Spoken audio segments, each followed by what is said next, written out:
അൽഹംദുലില്ലാഹി റബ്ബിൽ ആലമീൻ വസ്സലാത്തു വസ്സലാമു അലാ റസൂലിഹിൽ അമീൻ വഅലാ ആലിഹി വസഹ്ബിഹി അജ്മഈൻ. ഈ വിഷയത്തിൽ വളരെ നാളുകളായി അന്വേഷണം നടത്തിക്കൊണ്ടിരിക്കുന്ന ഒരു വിദ്യാർത്ഥിയാണ് ഞാൻ. ഇപ്പോഴും ഇത് സംബന്ധിച്ച് വളരെ കുറച്ച് വിവരങ്ങളെ എനിക്ക് കിട്ടിയിട്ടുള്ളൂ. ഉള്ളത് അത്രയും കുറെ സംശയങ്ങളാണ്. അറബി മാസം സുബഹി മുതൽക്കാണ് ആരംഭിക്കുന്നത്, മഗ്‌രിബ് മുതൽക്കാണ് എന്നതൊരു തെറ്റിദ്ധാരണയാണ് എന്ന് അദ്ദേഹം പറയുന്നു. ഇത് എവിടെ നിന്നാണ് ആരംഭിക്കുന്നത്? നമുക്ക് റമദാൻ നോമ്പനുഷ്ഠിക്കാൻ പറഞ്ഞിരിക്കുന്നു. യഥാർത്ഥത്തിൽ ചന്ദ്രൻ ചക്രവാളത്തിൽ കാണുമ്പോഴായിരുന്നല്ലോ നബി സല്ലല്ലാഹു അലൈഹി വസല്ലം തിരുമേനിയുടെ കാലത്തെങ്കിലും എന്തായാലും അവർ നോമ്പ് വെച്ചത്. അപ്പൊ റമദാൻ നോമ്പ് നോൽക്കണമെങ്കിൽ കാണുന്ന ദിവസം ഒന്നാണെങ്കിൽ രണ്ടാമത്തെ ദിവസമേ നോമ്പ് നോൽക്കാൻ കഴിയൂ. ഇത് വളരെ വ്യക്തമാണ്. അപ്പോ അതുപോലെ തന്നെ ശവ്വാൽ പെരുന്നാൾ ഒന്നിനാണ്. ഒന്നെങ്ങനെ പെരുന്നാൾ നടത്തും? ഒന്ന് കാണുന്നത് ദിവസം കഴിഞ്ഞതിന് ശേഷമാണ്. അപ്പൊ പിറ്റേ ദിവസം ശവ്വാൽ, ജനാബ് മലിക് ഖാൻ സാഹിബിന്റെ അഭിപ്രായമനുസരിച്ച് ശവ്വാൽ 2-നായിരിക്കണം പെരുന്നാൾ.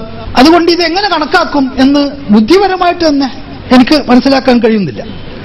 അതിന് പുറമെ അതിന് അദ്ദേഹം തെളിവായിക്കൊണ്ട് ഇബ്നു അബ്ബാസ് റളിയല്ലാഹു അൻഹുവിന്റെ ഒരു ഹദീസ് ഉദ്ധരിച്ചു കണ്ടു. അത് എന്റെ വിവരക്കുറവ് കൊണ്ടായിരിക്കാം, ഞാൻ വിചാരിക്കുന്നത് ഒരു തെറ്റിദ്ധാരണയിൽ നിന്നുണ്ടായതാണെന്ന്. ഇബ്നു അബ്ബാസ് റളിയല്ലാഹു അൻഹു ഒരു വിഭാഗം ആളുകളോട് ഒരു തർക്കം തീർക്കുന്നതിന് വേണ്ടി പറഞ്ഞ ഒരു സംഗതിയാണ്. എന്നാണ് നിങ്ങളത് കണ്ടത്? അന്നാണ് അത് കൂട്ടേണ്ടത് എന്ന് പറഞ്ഞ ഒരു സംഭവം ഇബ്നു അബ്ബാസിന്റെ ഇമാം മുസ്ലിം ഉദ്ധരിച്ച വേറൊരു ഹദീസിലുണ്ട്. ഫത്വൽ ബാരിയിലും അത് ഉദ്ധരിച്ചിട്ടുണ്ട്. ആശൂറ എന്നാണ്. ആശൂറ എന്നത് 9ാമത്തെ ദിവസത്തിന്റെ പേരാണ് എന്ന് ഇബ്നു അബ്ബാസ് റളിയല്ലാഹു അൻഹു പറഞ്ഞു എന്ന് പറഞ്ഞുകൊണ്ട് ഫത്വൽ ബാരിയിൽ അത് സംബന്ധിച്ച്, അതുപോലെ സഹീഹ് മുസ്ലിമിലും അത് സംബന്ധിച്ച് ചർച്ചകളുണ്ട്. സംഗതി എന്താണെന്ന് വെച്ചാൽ, ഒരു കൂട്ടർ വന്നിട്ട് ഇബ്നു അബ്ബാസ് റളിയല്ലാഹു അൻഹുവോട് ചോദിക്കുകയാണ്, എന്നാണ് ആശൂറ? അപ്പൊ അദ്ദേഹം പറയുന്നത്, മുഹറം നിങ്ങൾ മാസം കാണുന്ന ദിവസം മുതൽക്ക് നീ എണ്ണിക്കോ, എന്നിട്ട് 9 അന്ന് നീ നോമ്പുകാരനായിട്ട് ആയിരിക്കണം. അതായത് ഈ കണക്കനുസരിച്ച് 9 നോമ്പുകാരനായിരിക്കണം. അപ്പൊ നമ്മുടെ ഇപ്പോഴത്തെ കണക്കനുസരിച്ച് 10 തന്നെയാണ് അത് ശരിക്ക്. അദ്ദേഹം എന്താണ് ഇതുകൊണ്ട് ഉദ്ദേശിച്ചത്? വളരെ നാടന്മാരായ വിവരമില്ലാത്ത, ഒരു വിവരവുമില്ലാത്ത ആളുകൾക്ക് ചില സംഗതികൾ അവരുടെ ഭാഷയിൽ പറഞ്ഞു കൊടുക്കുകയാണ്. തുടങ്ങുന്നത് മാസം കാണുന്ന ദിവസം അന്ന് 1 എന്ന് കൂട്ടി 9ാമത്തെ ദിവസം നോമ്പുകാരനാവണം. അപ്പൊ അന്ന് 1ാമത്തെ ദിവസം, അതായത് 2ാമത്തേനാണ് 1 എന്ന് പറയുന്നത്, 2 എന്നാണ് പറയുന്നതെങ്കിൽ 9 എന്ന് പറഞ്ഞാൽ 10 ആവും. അപ്പൊ ഇത് സാധാരണഗതിയിൽ അവർക്ക് മനസ്സിലാകുന്ന ഒരു ഭാഷ ഉപയോഗിച്ചതാണ്, അല്ലാതെ അദ്ദേഹത്തിന് ഈ വിഷയത്തിൽ അഭിപ്രായ വ്യത്യാസം ഒന്നും ഉണ്ടായിട്ടില്ല. കാരണം ഈ സംബന്ധിച്ച് 2 ഉദ്ധരണികൾ വന്നിട്ടുണ്ട്. ഇബ്നു അബ്ബാസ് റളിയല്ലാഹു അൻഹു പറഞ്ഞ ഈ സംഭവത്തിന് ശേഷം അതേ സഹീഹ് മുസ്ലിമിൽ തന്നെ ഉദ്ധരിച്ചിരിക്കുന്നു. ഇബ്നു അബ്ബാസ് റളിയല്ലാഹു അൻഹു പറയാണ്, യൗമു ആശൂറ ഖാലു യാ റസൂലല്ലാഹ് ഇന്നഹു യൗമുൻ തുഅല്ലിമുഹു യഹൂദു വന്നസാറ, യഹൂദികൾ നസാറാക്കളൊക്കെ വളരെ ആദരിക്കുന്ന ദിവസമാണല്ലോ ഇത്. ഫഖാല റസൂലുള്ളാഹി സ്വല്ലല്ലാഹു അലൈഹി വസല്ലം ഫൈദാ കാനൽ ആമുൽ മുഖബിൽ ഇൻഷാഅ സുന്നൽ യൗമ താസി, എന്നാ പിന്നെ അടുത്ത കൊല്ലം അള്ളാഹു ഉദ്ദേശിക്കുകയാണെങ്കിൽ നമ്മൾ 9 നോൽക്കും എന്ന്. പക്ഷേ നബി സല്ലല്ലാഹു അലൈഹി വസല്ലം തിരുമേനിക്ക് 9 നോൽക്കാൻ കഴിഞ്ഞില്ല, അതിനിടക്ക് മരണപ്പെട്ടുപോയി എന്നാണ് ഹദീസിലുള്ളത്. ഈ ഹദീസ് മുസ്ലിം ഉദ്ധരിച്ചു തന്നെയാണ് ഇബ്നു അബ്ബാസ് റളിയല്ലാഹു അൻഹു തന്നെ വരുന്നത്. അപ്പൊ ഇബ്നു അബ്ബാസ് റളിയല്ലാഹു അൻഹു തന്നെ 9, സാധാരണ നമ്മൾ 9 എന്ന് എണ്ണുന്നതിന് തന്നെ 9 എന്ന് എണ്ണിയിട്ടുണ്ട്. മറ്റത് ആ നാടന്മാരായ മനുഷ്യന്മാരോട് പറഞ്ഞതാണ് എന്നേ മനസ്സിലാക്കാൻ പറ്റുന്നുള്ളൂ എന്നാണ് എനിക്ക് തോന്നുന്നത്. പിന്നെ ചാന്ദ്രവർഷ ദിവസം ആരംഭിക്കുന്ന, അതുകൊണ്ട് ഈ രാത്രിയിൽ തന്നെയാണ് എന്ന് പറയുന്നതിന് ന്യായവുമുള്ളൂ.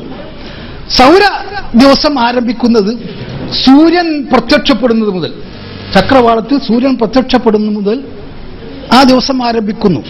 ചന്ദ്രൻ ചക്രവാളത്തിൽ പ്രത്യക്ഷപ്പെടുന്നത് മുതൽ ആ ദിവസവും ആരംഭിക്കുന്നു. ഇതാണല്ലോ അതിന്റെ ശരിയായ രീതി. ഇതാണ് പണ്ട് മുതൽക്കേ കാൽക്കുലേറ്റ് ചെയ്ത് മനുഷ്യന്മാരെല്ലാവരും അംഗീകരിക്കുന്ന രീതി. പിന്നെ ഈ ദിവസങ്ങൾ കണക്കാക്കുന്നതിനെ സംബന്ധിച്ച്, അതായത് സൗരവർഷം എന്ന ഒരു രീതി തന്നെ ഇസ്ലാം അംഗീകരിക്കുന്നില്ല എന്ന് അദ്ദേഹം പറഞ്ഞതായിട്ട് അദ്ദേഹത്തിന്റെ കാസറ്റിൽ കാണാൻ കഴിഞ്ഞു. പക്ഷെ ഖുർആനിൽ നിന്ന് ഒരുപാട് തെളിവുകൾ നമുക്ക് മറിച്ചു കിട്ടും. ഉദാഹരണമായിട്ട് ഖുർആൻ പറയുന്നു, വലബിസു ഫീ കഹ്ഫിഹിം സലാസമിയത്തിൻ സിനീൻ വസ്ദാദു തിസ്ആ. അവര് അസ്ഹാബുൽ കഹ്ഫിനെ കുറിച്ച് അവര് 300 വർഷം അവിടെ താമസിച്ചു. പിന്നെ പറഞ്ഞു വസ്ദാദു തിസ്ആ, പിന്നെ ഒരു 9 കൂടി അവർ കൂട്ടിയിട്ടുണ്ട്. അപ്പൊ ഈ 9 കൂട്ടിയത് എന്താ? അതിനെ ചാന്ദ്രവർഷവുമായിട്ട് ചേർത്തുകൊണ്ടായി 9 കൂട്ടുന്നത്. കാരണം 333 കാല ദിവസമാണല്ലോ മറ്റതനുസരിച്ചുള്ളത്. അപ്പൊ അതനുസരിച്ച് കണക്ക് ശരിയാ. അപ്പൊ ഈ 2 കണക്കും ഒരുപോലെ എടുത്ത് ഖുർആൻ എടുത്ത് ഉദ്ധരിച്ചു. ഇപ്പൊ രണ്ടും കണക്ക് ശരിയാണെന്നല്ലേ ഈ പറഞ്ഞതിന്റെ അർത്ഥം. മറ്റൊന്ന് ഖുർആൻ പറയുന്നു, വജഅലൽ ലൈല സകനൻ വശംസ വൽ ഖമറ ഹുസ്ബാൻ. ശംസിനെയും ഖമറിനെയും ഹുസ്ബാനാക്കി നിശ്ചയിച്ചു എന്നാ. അപ്പോ ശംസ് അത് പാടില്ല എന്ന് പറയുന്നത് ശരിയില്ല. വശംസ വൽ ഖമറ ബിഹുസ്ബാൻ എന്ന് മറ്റൊരിടത്ത് പിന്നെയും പറഞ്ഞു.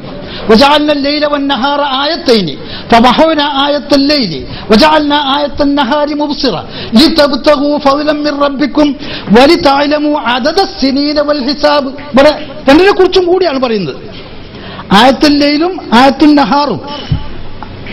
അപ്പോ പിന്നെ സൗരവർഷമനുസരിച്ചും ചാന്ദ്രവർഷമനുസരിച്ചും ഒക്കെ കണക്കുകൾ ഉണ്ടാകുന്നതിന് വിരോധമില്ല. രണ്ടും ഇസ്ലാം അംഗീകരിക്കുന്ന കണക്കുകൾ തന്നെയാണ് എന്നാണ് ഇത് പഠിപ്പിക്കുന്നത് എന്നാണ് എനിക്ക് തോന്നുന്നത്. പിന്നൊന്ന് ജനാബ് മണിക് ഖാൻ സാഹിബ് തന്നെ പറയുന്നത്, അതാണ് മുഖ്യമായിട്ട് എനിക്ക് പറയാനുള്ള സംഗതി. അറബി മാസങ്ങൾ 29 ഉണ്ടാകും, 30 ഉണ്ടാകും. ഏത് മാസം 29, 30 എന്നത് നേരത്തെ കണക്കാക്കാൻ കഴിയുകയില്ല. ചില മാസം 29, ചില മാസം 30. ഇതിനൊരു കൃത്യമായ ഒരു കണക്ക് അവതരിപ്പിക്കാൻ പറയാൻ പറ്റുമോ?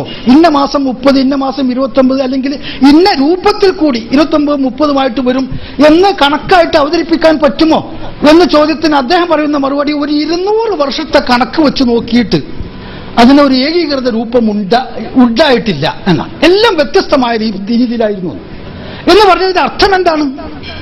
യഥാർത്ഥത്തിൽ ഇത് സംബന്ധിച്ചുള്ള ഒരു കണക്കും ശരിയല്ല എന്നാണല്ലോ പറഞ്ഞതിന്റെ അർത്ഥം.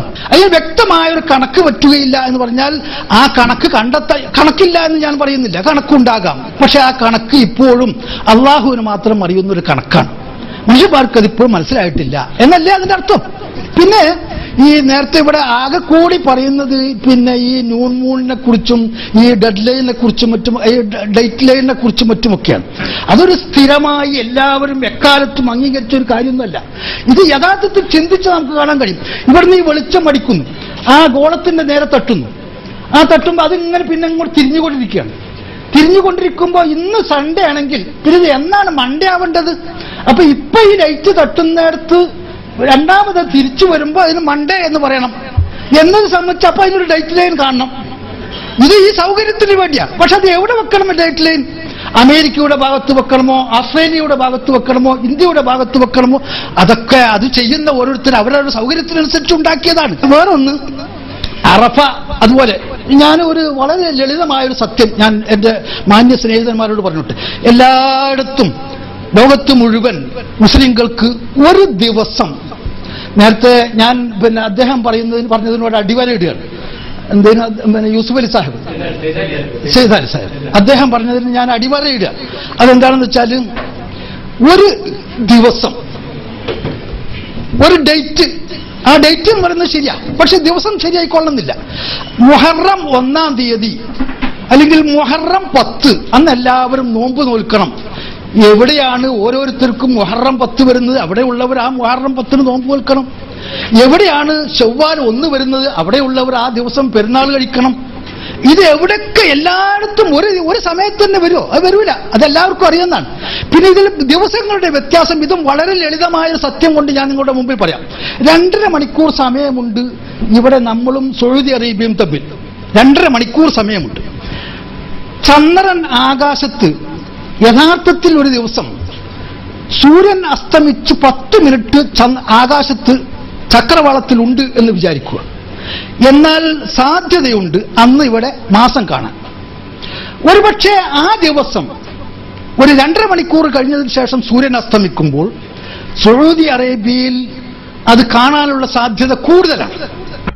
അപ്പൊ അവിടെ ഏതായാലും കാണും. പക്ഷെ ഇവിടെ നമുക്ക് 5 മിനിറ്റേ ഉള്ളൂ, അല്ലെങ്കിൽ 5 മിനിറ്റും ഇല്ല, 1 മിനിറ്റോ 2 മിനിറ്റോ അല്ലെങ്കിൽ 1 മിനിറ്റ് മൈനസാണ് എന്ന് വിചാരിക്കും, നമുക്ക് കാണാൻ സാധ്യതയില്ല. അന്നിവിടെ യഥാർത്ഥത്തിൽ പ്രത്യക്ഷത്തിൽ മൂഡ് വന്നിട്ടില്ല, അതുകൊണ്ട് നമുക്ക് കാണാനുള്ള സാധ്യതയില്ല. ശാസ്ത്രീയമായി തന്നെ അന്നിവിടെ ഉദിച്ചിട്ടില്ല എന്നർത്ഥം.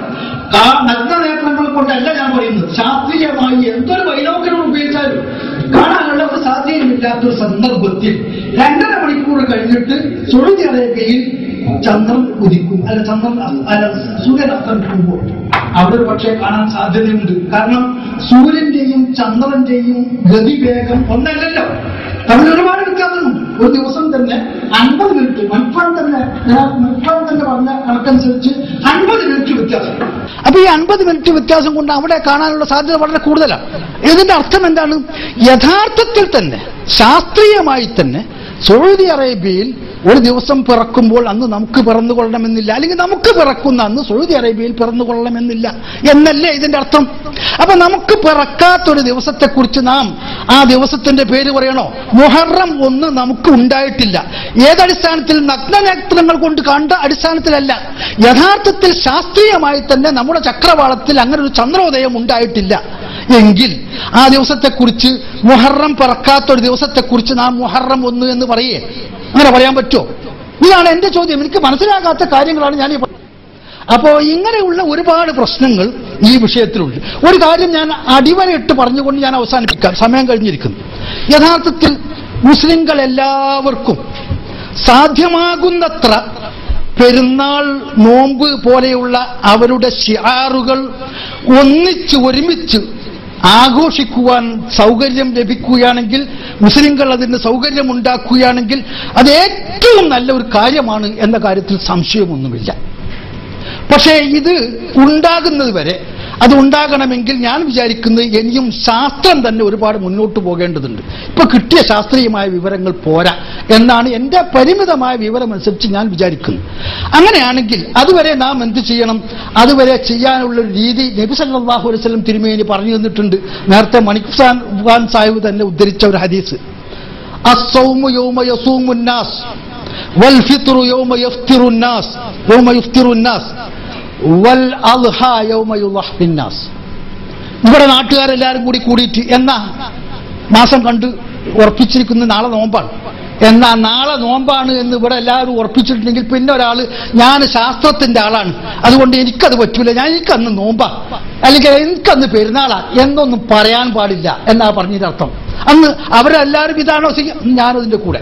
അപ്പൊ ഇത് ശരിക്കും അങ്ങനെ ആയിക്കൊള്ളണമെന്നില്ലല്ലോ. അന്നൊരു പക്ഷേ മാസം പറഞ്ഞിട്ടില്ലല്ലോ, പിറക്കാതിരിക്കാമല്ലോ എന്നൊരു സംശയം വരാം.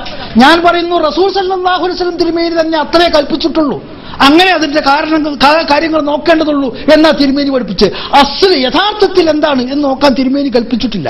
അതുകൊണ്ടാണ് തിരുമേനി പറഞ്ഞത് നഹ്നു ഉമ്മത്തുൻ ഉമ്മിയ ലാ നഹ്സുബു വലാ നക്തുബ് അശ്ശഹ്റു ഹാക്കദാ വഹാക്കദാ. അതുകൊണ്ട് ഫൈൻ ഉമ്മ അലൈക്കും, അതാ തിരുമേനി പറയുന്നത്. യഥാർത്ഥത്തിൽ ആകാശത്തിൽ ചന്ദ്രനില്ലെങ്കിൽ എന്നല്ല, ഉമ്മ അലൈക്കും, മൂടിയിരിക്കുന്നു, അറിയില്ല ചന്ദ്രൻ ഉദിച്ചില്ലേ എന്ന് അറിയില്ല.